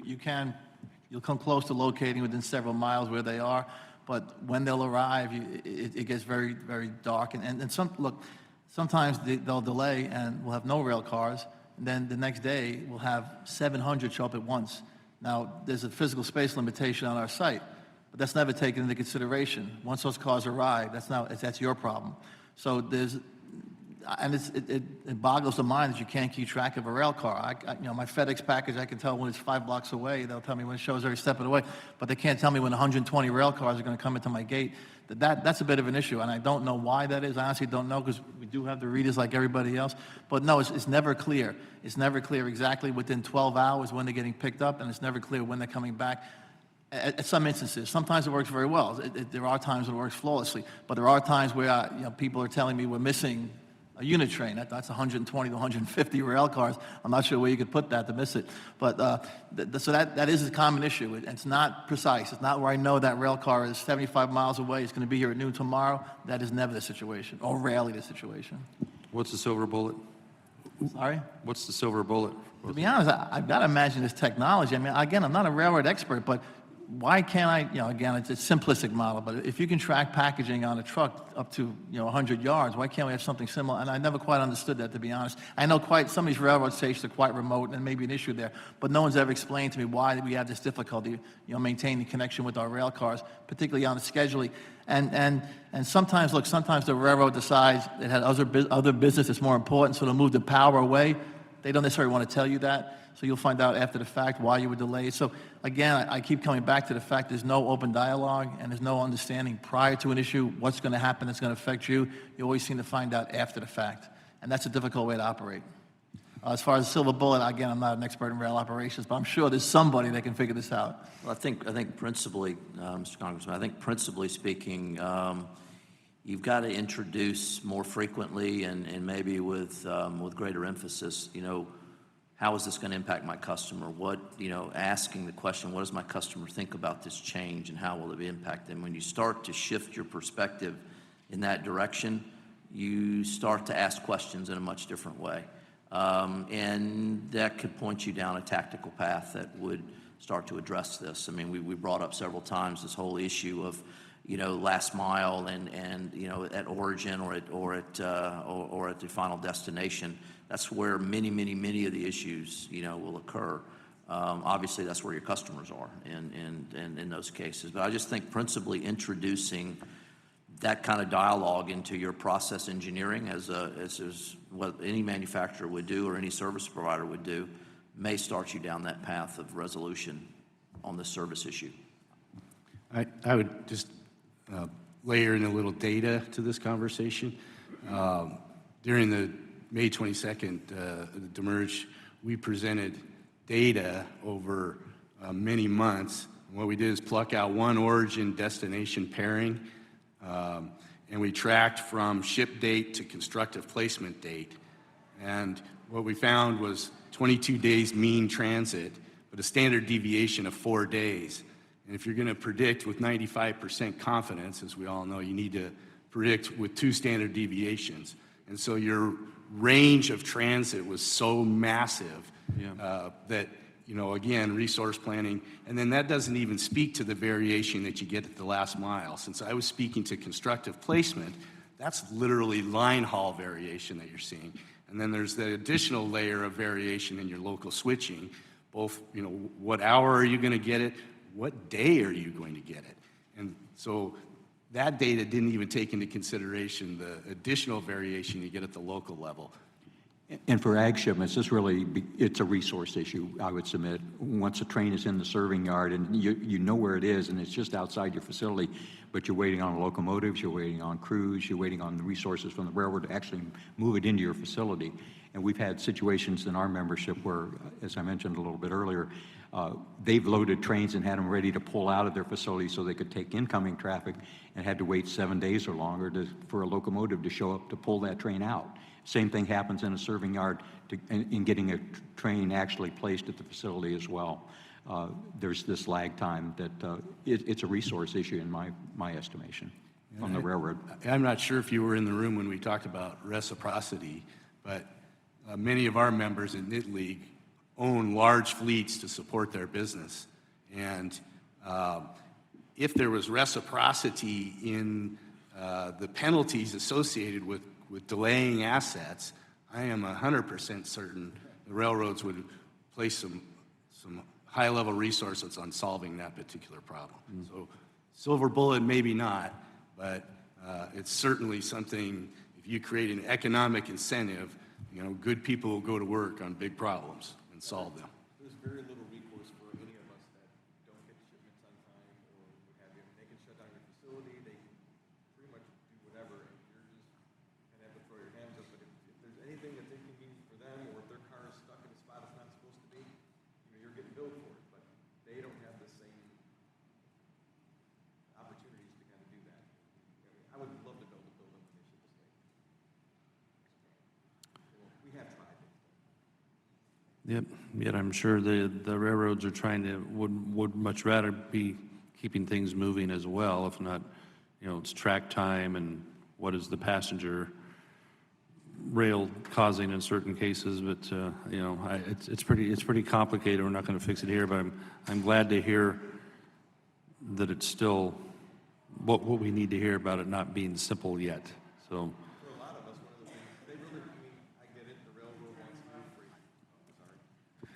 I get it. The railroad wants to move freight across the country, and that's what their main business is. But trying to be able to service the short lines and be able to service industry is really not in their.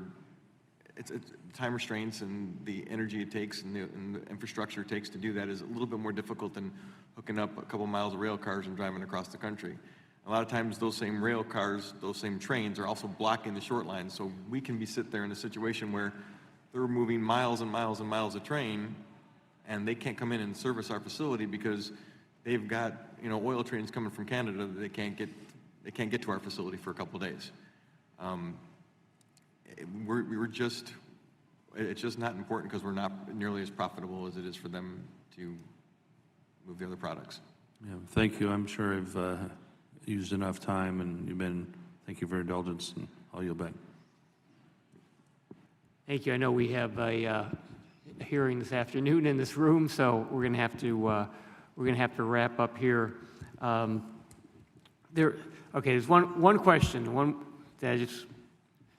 Corthell, if you could do this very quickly. You mentioned it. I just wanted to raise this one more time and have you explain, if you can do it in 2 minutes, the issues that you raised about the current car hire system not providing compensation levels to support the investment in new equipment, because I've heard this from other people, that there could be equipment shortages in 5 to 10 years. Can you quickly explain that?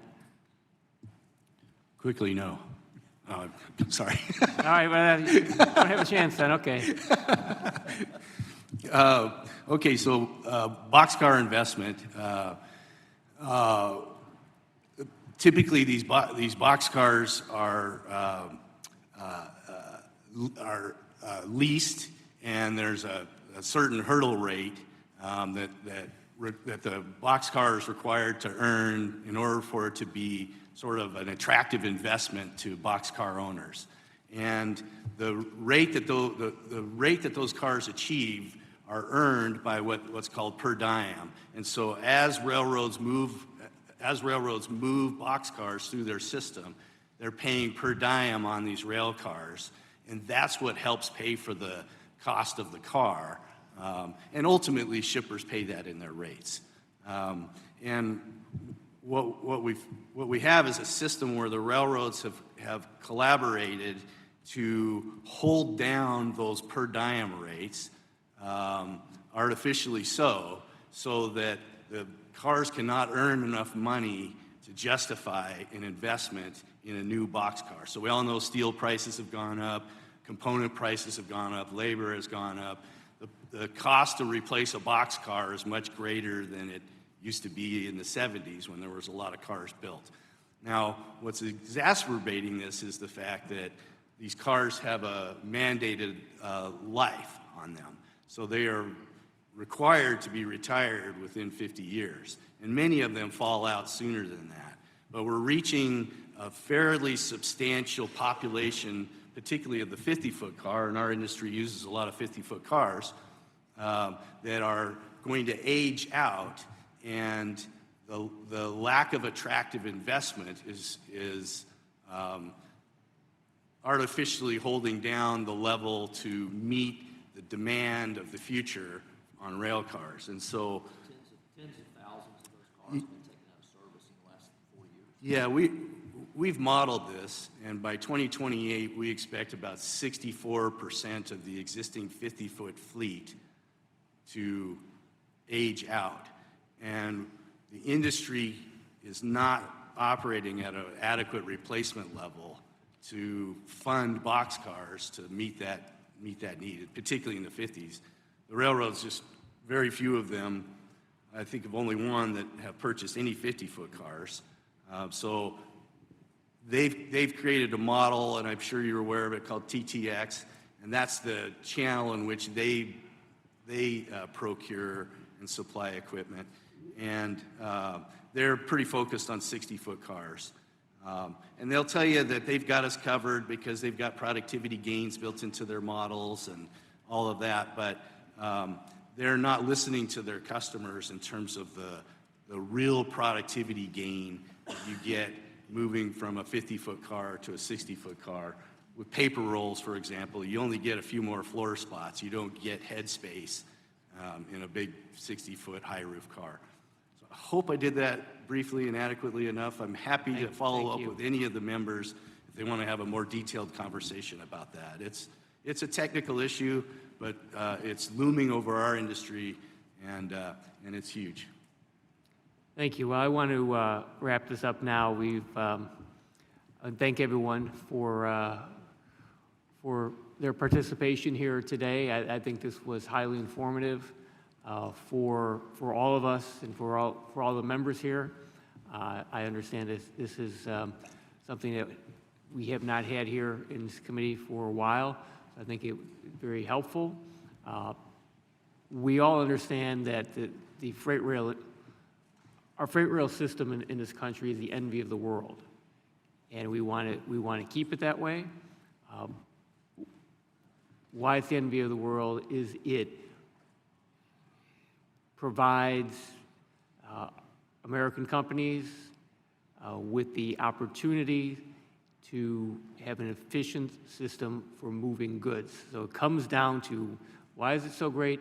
Because we can efficiently move goods in the country. So it needs to be serving the shippers if it's going to be a real asset to our economy and to our country. So trying to figure out the best way to do that is what we're all looking at. And I think what we have heard here today is going to be very helpful, I believe, as we move forward. So thank you all very much. Thank you.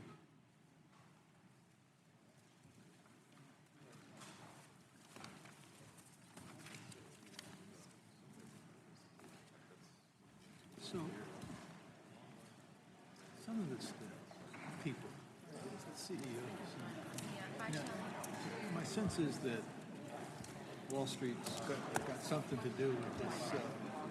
Oh, yes, heavily, very much so. I think they love may it. even be They love subsidizing PSR. some of the people They think who... this is great. Oh, get rid of those locomotives. We don't need so many sitting around. I still remember sitting in on a session where there was a guy from Morgan Stanley, and we're talking about the future of the industry, and he got up and he said, "Well, I'm 30 days. I just watched the equities, and I care about 30 days." Like, oh, okay. You know. I'm sure they are listening very much so to investors, and this is coming directly, really loud and clear. Yeah, and as I said, it looks like they're going to the investors, and that drives you guys back into Congress, and it's just a shame. Nice to meet you. Yes, yeah. Nice to meet you. Stay in touch. Okay, good. We'll do. Okay, good.